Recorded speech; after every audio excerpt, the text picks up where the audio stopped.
How's it going, guys? My name's Matt. You're watching MTG Ownage. Today we're going to do a little commander deck update. So I did previously do a video on Solkanar about using him as a commander and how pretty, I don't know, it's a cool deck. So this is a demon themed deck. See if we can get focus going on here.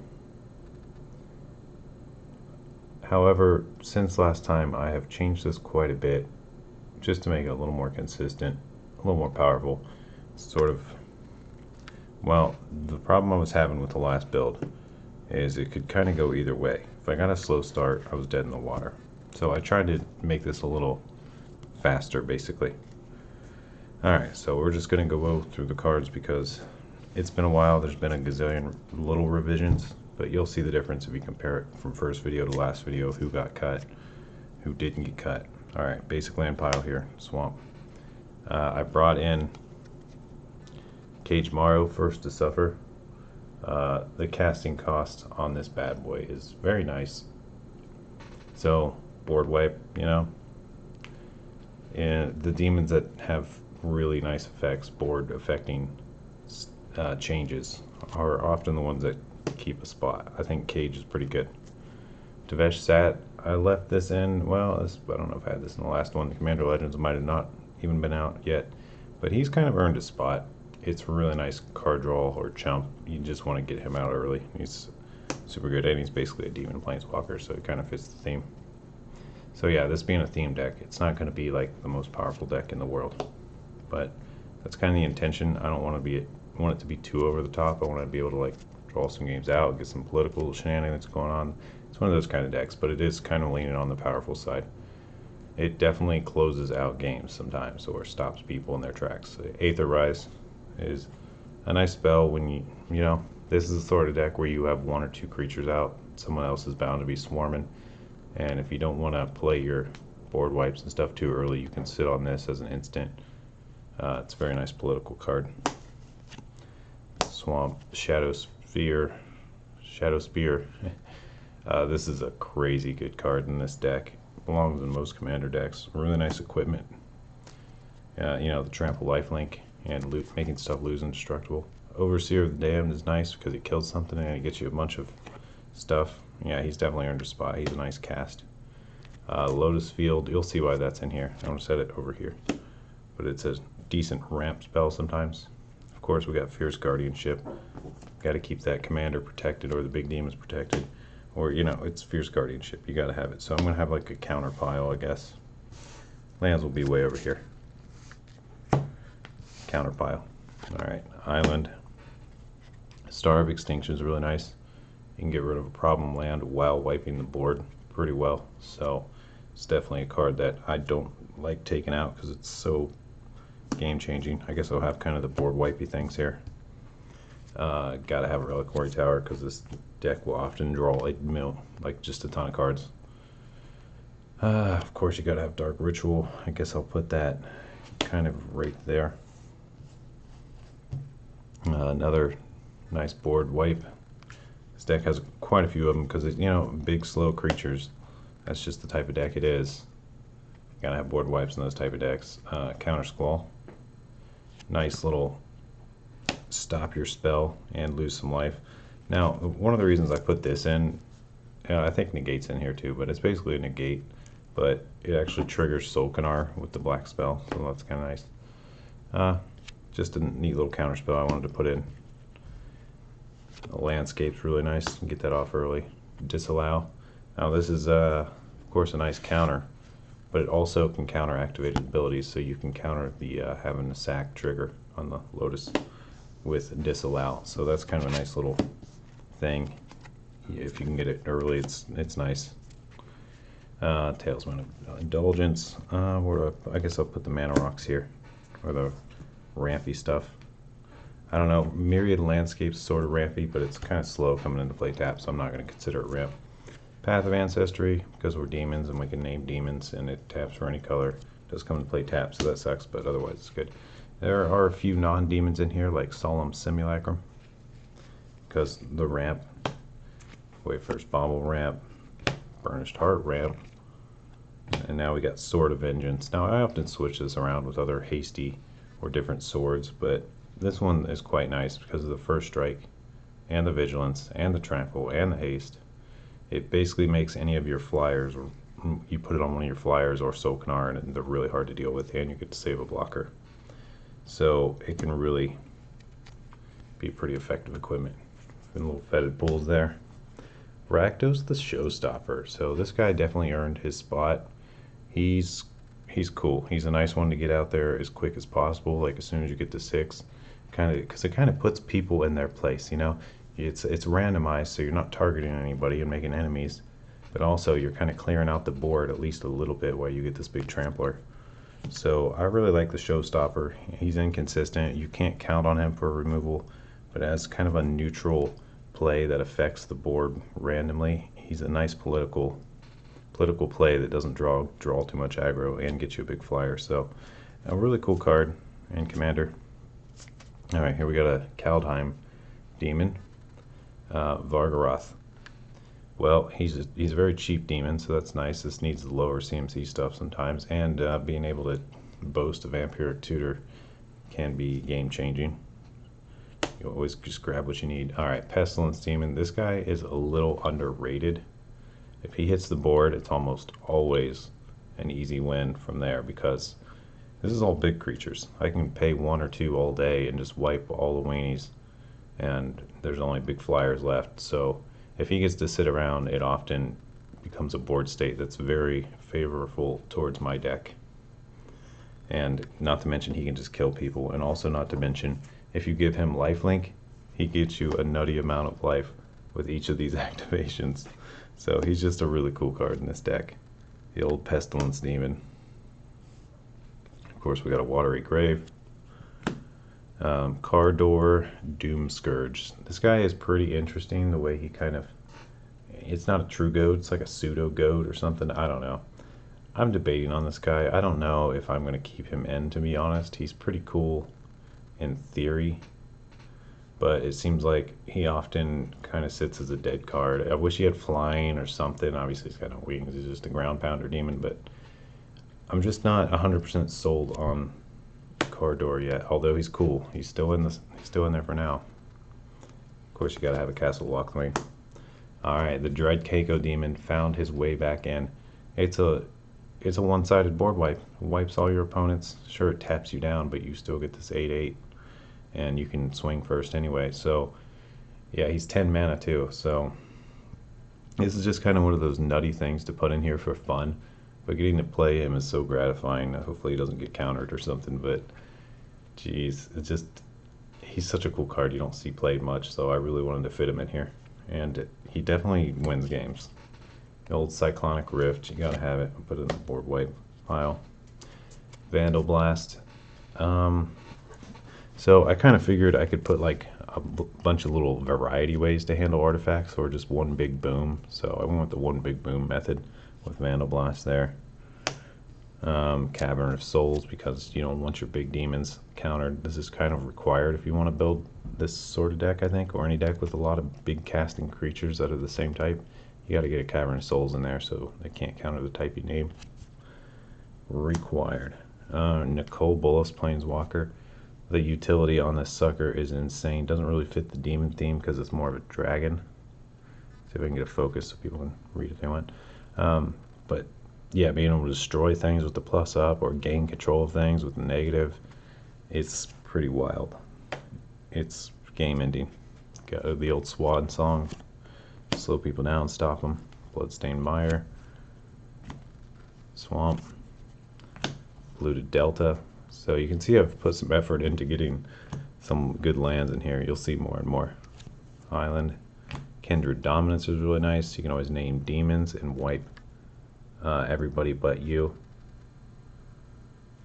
So a really cool one-sided board wipe. Kindred Dominance there. Necromancy. It's always going to be a big demon or something to grab. So reanimate spells, I guess I'll kind of put over here. There's a tiny bit of a theme of reanimate here, but it's only minor. Black market.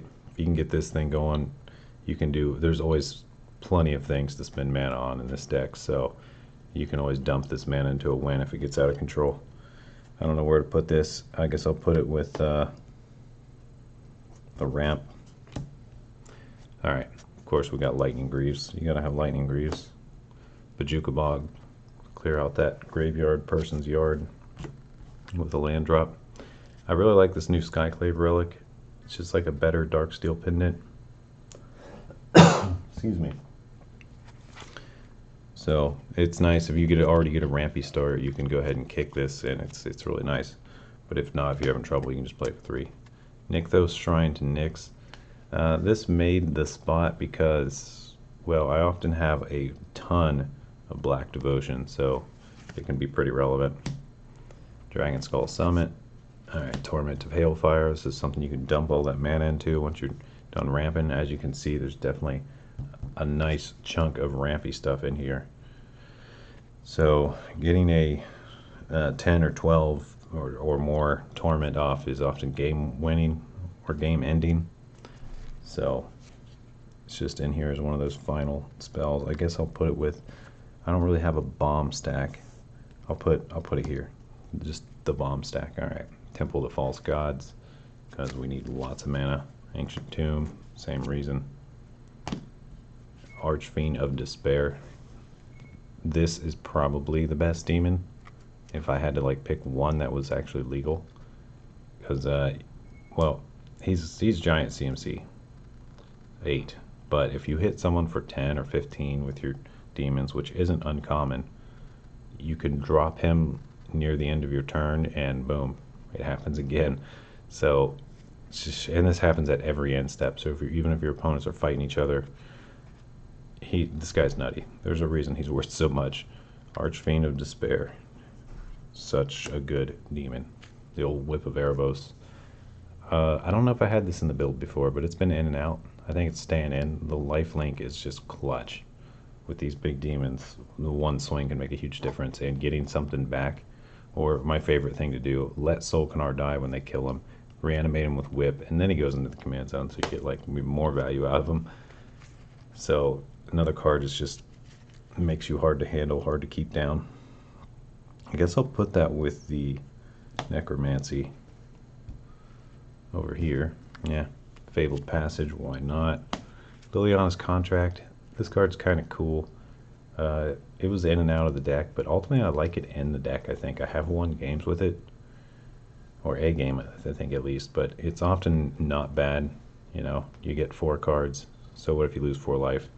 The condition's pretty easy to meet if the game's dragging out, if no one's getting a board wipe or tons of control, or if you're able to control successfully with your control stuff.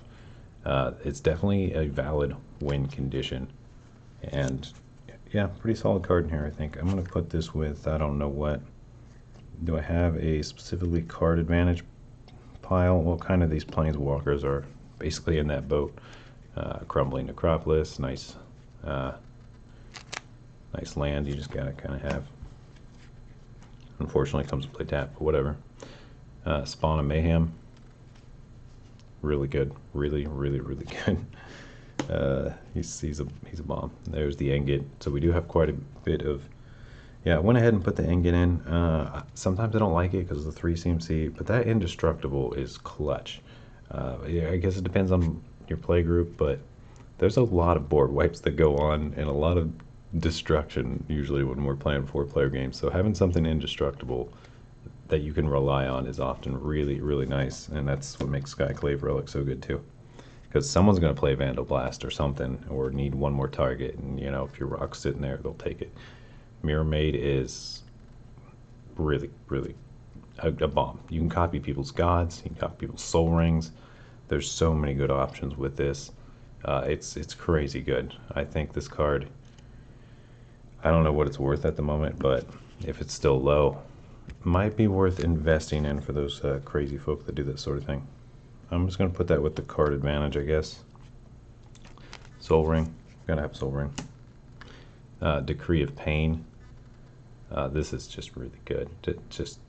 You wipe the board, you draw a ton of cards, and you can cycle it instant speed and still get a little effect if you really need to. But yeah, if you get to cast this, it's often a massive change to the game. Alright, mana drain. Gotta have mana drain. These big demons, always plenty of stuff to spend the mana on. Harvester of Souls, another really good demon. You want to get him out there as early as possible, so as the game shenanigans drag on, you draw a bunch of cards. Kind of the point of him. We've just got a little more to do. Let me know what you guys think so far. Feel free to leave comments. Volrath Stronghold. So the funny thing about a lot of these cards is a lot of these I got them when they were cheap, so I kind of lucked out. Like, you know, like Volrath Stronghold. I don't know what the heck it went up to lately, but it's been nuts, and I'm glad I picked one up before all that spike happened. Just saying, I know that's not really relevant to the deck. But Volrath Stronghold is pretty good in here, because often you want to cast one of your big board wipey or game-changing demons again, so it's just a nice way to get that going on, activate it during your upkeep or at the end of someone's turn. Underground Sea, I know. I love dual lands. I started kind of getting my collection going, working on a set of dual lands, so you'll see them. But it's not required. If you want to build a deck like this, the dual lands, okay, I'll just say before I continue with the deck, in theory, dual lands are not worth it. If you're looking for best bang for your buck, dual lands are never worth it.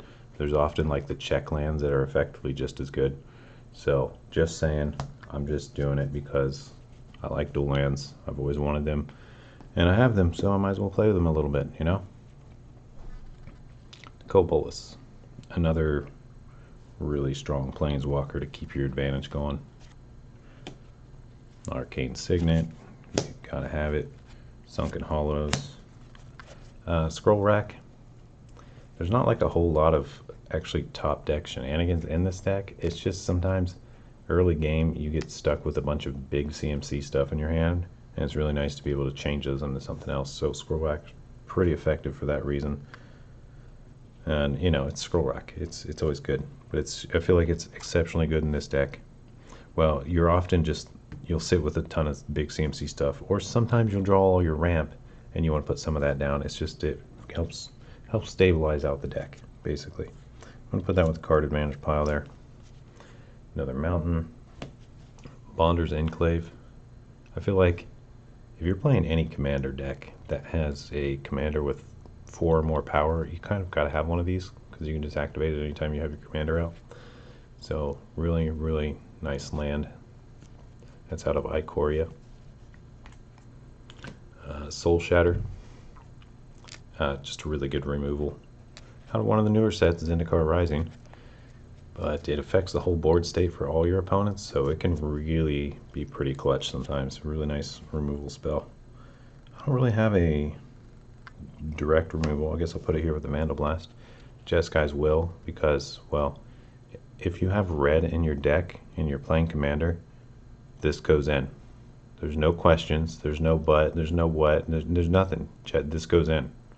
Alright, this is going to be one of those cards that if they don't reprint, it's going to be worth like just so much, because literally, deck has red, Jeskai Will goes in.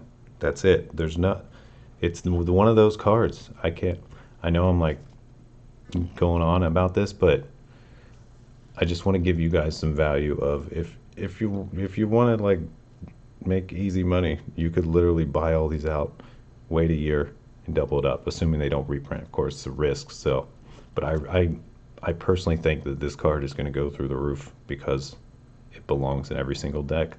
Like I said about the Great Henge before it spiked, it belongs in every green deck. Thus, it's going to go up. Every card that you can say that about is going to the moon. Little pro tip if you're investing: if it belongs in every deck of that color, it's never going down in value. Snapcaster Mage belongs in every blue deck, you know, that sort of thing. There's no Snapcaster in this though, because he's not a demon. So Jeskai Will, and put that with the card advantage. Another thing I'll say about that, so one of the cool things about building commander decks and putting restrictions on them is you can break the meta. Like, sure, I could pick the 99 most powerful cards and throw them in here and have Solkanar as my commander and probably win more games that way.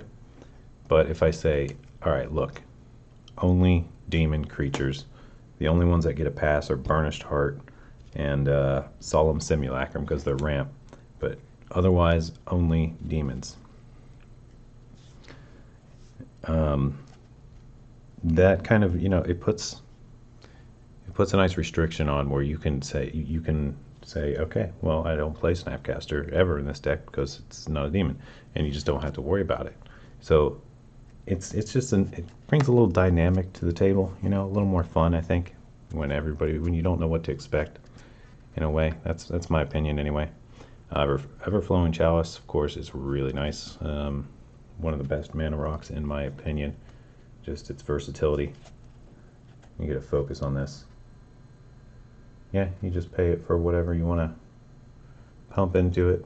I usually do 2 or 4, but hey, if you got nothing else to spin it on, you can ramp it really hard. Exotic Orchard, gotta have it. Animate Dead, really nice in this deck in general. There's always something of great value in your or your opponent's yard. Put that there. Twisted Reflection, this is sort of one that comes in and out. It just kills. It's spot removal for nearly everything, which is nice, including indestructible. It doesn't matter what you have.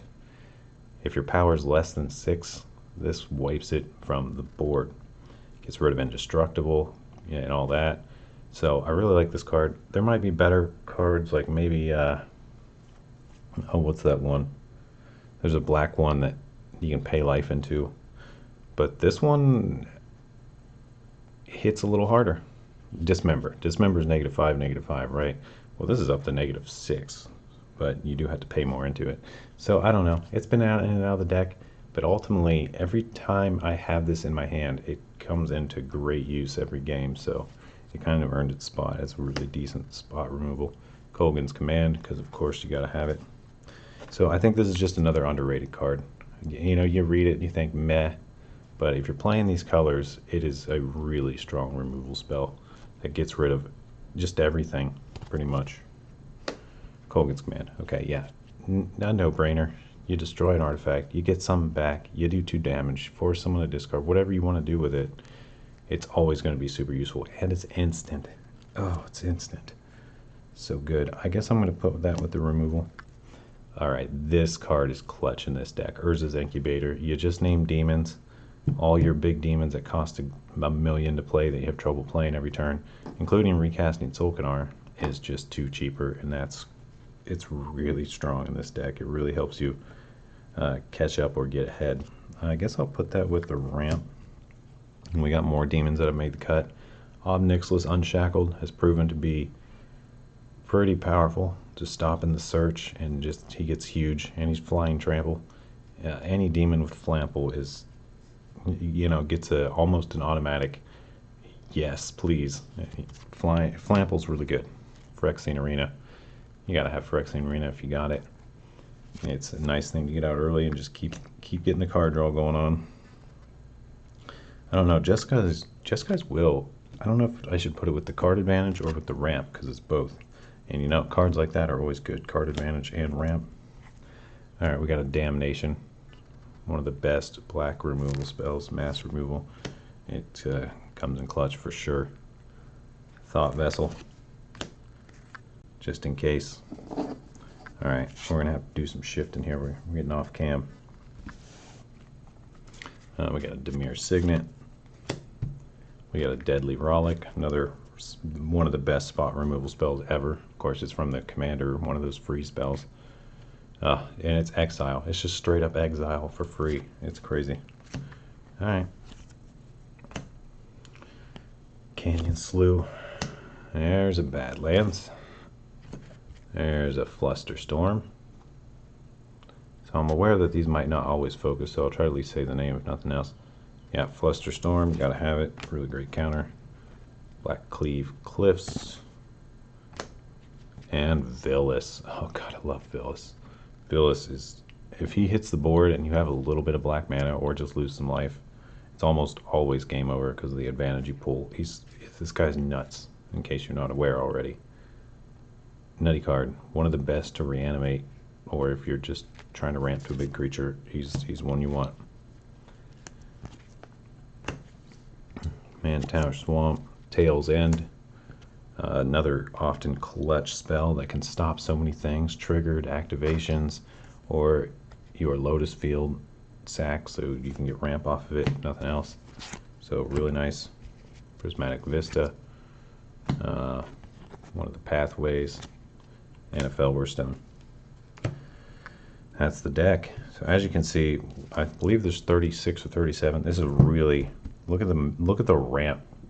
There is so much ramp in here, and this deck needs it.